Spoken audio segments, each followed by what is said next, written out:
Sign up today for a 7-day free trial at alerts.chartguys.com. Hey everyone, quickie crypto check-in. There's a whole bunch going on in the market today, not only cryptocurrency, but the S&P 500 dumping down. Let's see, at this point, we're down almost 3%. That is having a significant impact. There is fear in the market. It's the continued back and forth between China and the US and the trade deal falling apart and things escalating a bit as far as repercussions and back and forth. So we have bullish continuation where we left off last night. The 4-hour time frame, we were watching for a bearish break for an hourly oversold, and we said that if we do not break the bearish with a lower, if we do not break 4-hour with a lower high and lower low, we're looking at continuation, because obviously if we don't break the 4-hour uptrend, the bulls keep full control, which is what they have done at this point. So I did make a trade in Bitcoin today as a bit of a day trade, and a lot of that was based on SPY weakness, to be honest. And on CNBC, one of their older OG fundamental analyst, Art Cashin, came on, and he even mentioned Bitcoin as a potential trade based on this China fear, whether it's China trying to distance themselves from the dollar and doing so through Bitcoin. I'm not sure, but that narrative, along with the SPY weakness, along with bulls right up near resistance, had me enter a position. And what I did, of course, right after yesterday, in the video where I say I'm not entering aggressively, I made an aggressive entry. So I did go all in on a 5-minute bull flag here being confirmed. And the reason for that is, number one, everything that I just said with the narrative on CNBC, with market weakness, with Bitcoin very close to resistance. Resistance at this point was the top of the bull move, and that was up at the, let's see, 7,800s or so. Actually, let's take that back. Let's get the exact level. So the key resistance that the bulls needed to break for the daily time frame to see continuation, 7,582.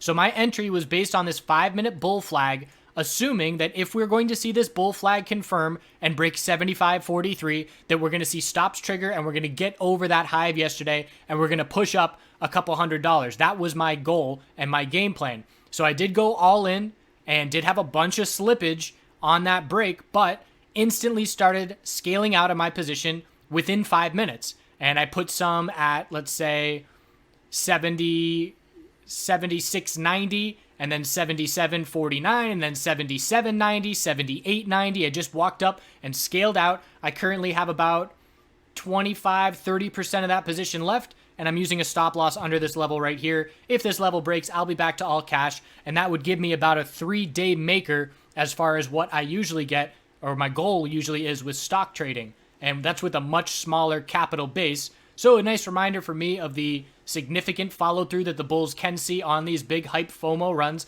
and you don't have to be in positions long to benefit from that. Again, at this point, I've been in the position for over an hour because of the slow, steady 5-minute uptrend, but initially I had a multiple day maker within 10 minutes.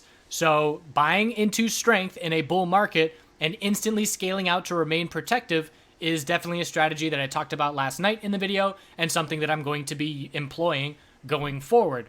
That being said, if I do get stopped out here, I'll be back to all cash and I'll be back to patiently waiting and watching what the hourly consolidation looks like. And as usual, we'll be watching the 5-minute time frame. If we get to 5-minute oversold, we'll be watching for the potential entry of a flip. So further continuation for these bulls, 84.88 is a very key weekly resistance for me because that's our monthly lower high. Every push up that we get from here, more non-believers will be converted and we'll see more FOMO. And again, I cannot tell you how many people I know that are waiting to buy the first daily dip on Bitcoin. Ethereum, let's see how other names are comparing. We did break the inside bars bullish, but there's less opportunity here. The inside bar broke bullish at 204. We made it all the way up to 209, but that's only a couple percent over that high of yesterday, whereas Bitcoin went more than that. So Bitcoin clearly more significant with the strength, and now we're seeing the potential of a temporary top being set. Hourly consolidation already underway for Ethereum. Not the case yet for Bitcoin, but closing in, as it does look like that consolidation is coming soon. Litecoin did not break resistance. It's still in a multiple daily inside bar pattern. So if we look at that on the 4-hour time frame, we have our high, low, lower high, higher low, and a lower high was set today. So watching for this range to continue to tighten, the bulls can potentially look for an entry, bottom fishing off of the $83 support level. But I personally am sticking with Bitcoin, which has the most bullish strength for my plays. The reason for that, whether it's people exiting with Tether, whether it's China trying to get away from the US dollar and getting into Bitcoin. I don't really care what the reason is, but if I can see on a chart clearly that one name is responding more bullish than the other, that's the name that I'm going to be looking to play. And there's also opportunity to be scouting for laggard plays to follow Bitcoin strength. But personally, I'm just keeping it simple and moved to focusing on Bitcoin after I exited that ETH swing position because I could see that Bitcoin was holding on better and seeing some more bullish action. So I don't have any immediate trades that I'm looking at in the short term at this point. Had no intention of trading a bull break today, but seeing the short-term setup with clarity is what led to me to take that trade. So a lot can shape up for us in front of our faces if we're watching these charts in shorter-term time frames. And right now, it would just be 5-minute oversold would get my interest again on Bitcoin. But aside from that, just patiently waiting for the next trade opportunity. And again, doesn't like I just proved to myself, it doesn't have to be this long-term great entry. You can make a good entry and in 10 minutes have it be worthwhile. So lots of opportunity out there in the space. We're going to see if the weakness continues in the S&P 500. The longer that weakness continues, the longer this trade war drags out, the bigger the narrative of the potential for Bitcoin to continue seeing this strength. And what the bulls would love to see is an inverse relationship with market. We've been waiting for it, like gold. Gold goes up when the market sees weakness. And the Bitcoin bulls are hoping that we get that narrative as well. And of course, hoping that we lose the weekly uptrend on the S&P 500 at the same time, which would be best case scenario, in my opinion. So we will be watching for healthy consolidation on lots of time frames. If we lose, we'll look at the hourly exponential support on Bitcoin. If we break that support level that I drew, right now it's every candlestick with a higher low, increase in bull volume, very notable, very good sign. But every candlestick is a higher low. When we break that, we look for consolidation. We look for the exponential support to hold. If we lose the exponential support, we zoom out to the 4-hour, and we watch the 4-hour exponential support.